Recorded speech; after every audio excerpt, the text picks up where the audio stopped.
দেখতে দেখতে কেটে গেল আরো একটা বছর। আচ্ছা, ভেবে দেখো, এত বছরে এতজনকে এত কথা দিয়েছো যেগুলো রাখতে পারোনি। স্কুলের শেষ দিন বন্ধুদের কথা দিয়েছিলে বছরে কোনো না কোনোভাবে কোনো না কোনো দিন মিট করবে, বাট করা হয়ে ওঠেনি। কলেজের যে সমস্ত বন্ধু তোমার অন্তঃপ্রাণ ছিল, আজ তারা কে কোথায় কে জানে। হয়তো ফিরেও তাকানো হয়নি একে অপরের দিকে।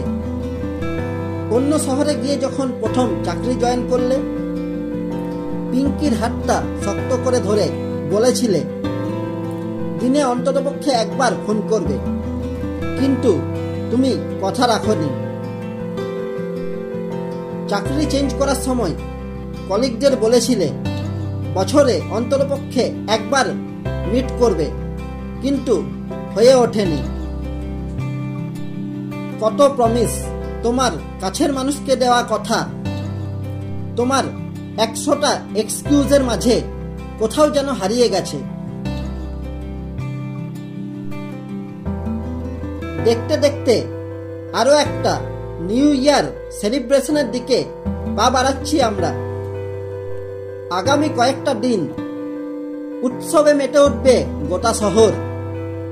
আলোর রোশনাই, খাওয়া দাওয়া, হই হুল্লোড়, আরো কত কি। হয়তো তুমিও তাই করবে। 3-4 গ্লাস অ্যাপেল জুস খাওয়ার পর হয়তো তোমার পুরনো প্রমিসগুলো তোমার মনের মধ্যে ভিড় করবে। হয়তো কোনো একটা সময় তোমার কান্নাও পাবে। হয়তো ততক্ষণে তোমার ফোনের স্ক্রিনে ভিড় জমিয়ে ফেলেছে তোমার প্রাক্তন প্রেমিকার ইনস্টা পোস্টগুলো। এক সময় হয়তো তোমার মনে হবে কেউ কথা রাখেনি, কেউ কথা রাখে না। আমরা নিজেরাই তো কথা রাখি না। হয়তো রাখতে চাই, কিন্তু হয়ে ওঠে না। সেই সুনীল গাঙ্গুলির একটা কবিতা আছে না, 33 বছর কাটলো কেউ কথা রাখেনি। আমাদের জীবনের গল্পগুলো হয়তো সেই কবিতার সঙ্গে হুবহু মিলে যায়। সে যাই হোক, পুরনো দিনের মন খারাপে সত্যিই লাভ হয় না। তার চেয়ে বরং একটা কাজ করা যাক। এই নতুন বছরে আমরা একটা প্রমিস করি।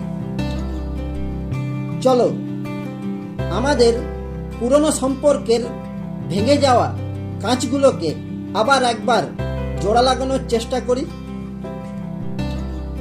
প্রমিস করলে কিন্তু। আর হ্যাঁ, একটা কথা তো বলাই হয়নি, নিউ ইয়ার সেলিব্রেশন করতে গিয়ে যেন বেশি ড্রিঙ্ক করে ফেলো না। আরে, আমি ওই অ্যাপেল জুসটার কথা বলছিলাম। বার্নিং ব্লু ইউটিউব চ্যানেলের পক্ষ থেকে তোমাদের সকলকে নতুন বছরের প্রীতি, শুভেচ্ছা ও অভিনন্দন।